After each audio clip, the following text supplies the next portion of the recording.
Cats can sense our emotions by recognizing facial gestures, like smiling and frowning.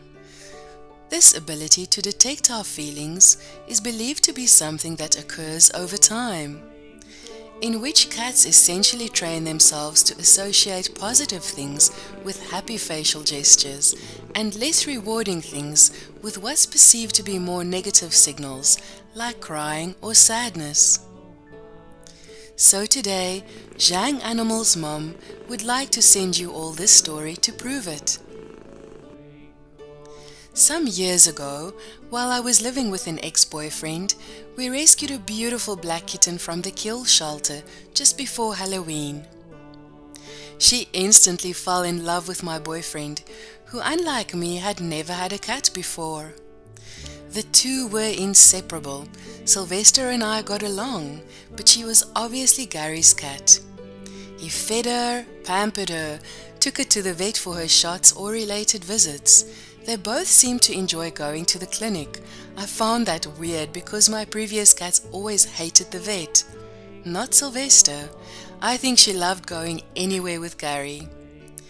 At that point, my relationship with Gary started to crumble due to his wandering eye and tendency to disappear for stretches of time with no explanation. He didn't like the fact that I didn't appreciate his need to be with other women. One day we had a terrible disagreement when he came home after a long and suspicious absence. I confronted him about his whereabouts.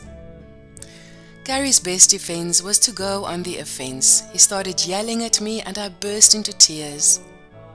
Gary stormed out of the house, leaving me crying in the living room. Sylvester, who rarely got close to me, strolled over to where I was sitting, jumped on the corner of the chair, then crawled into my lap. I was astonished. She curled up into a ball on my lap and allowed me to stroke her. It calmed me down and I stopped crying. After a while, Sylvester jumped off, went to drink some water and then came back and curled up next to me while I was reading my book. That's where she was when Gary finally came home and apologized. He was as amazed as I was that Sylvester had decided to hang out with me.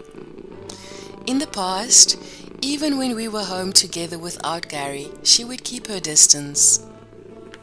From that time forward, Sylvester has more friendly and warm manners towards me. I'm not sure if she sensed my sadness and emotional distress, but it certainly seems to be the case. Eventually, Gary and I mutually agreed to part ways.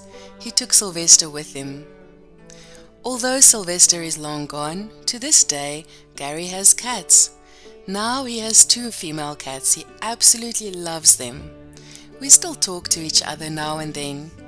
He lives in St. Louis and I live in Dallas. On a regular basis, he will text me a photo of his 2 babies.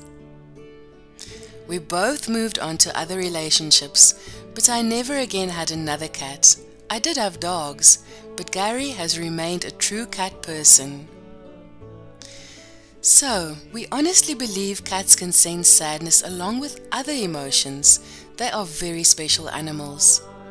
In one study, cats who witnessed happy owners wanted to spend more time around them and exhibited traits like purring or rubbing against their legs. Of course, this learned behavior only works between cats and people with whom they share close relationships. Cats are not believed to pick up the emotional states of strangers. Cats tend to view our emotions in more selfish terms, as in, what does this facial structure mean for me? When people are happy, cats likely associate them with things that feel good to them, like a head scratch or treats, as opposed to unhappy people who are less likely to spoil their cats or lavish attention upon them. So, to answer the question, can cats sense our emotions? The answer is believed to be yes.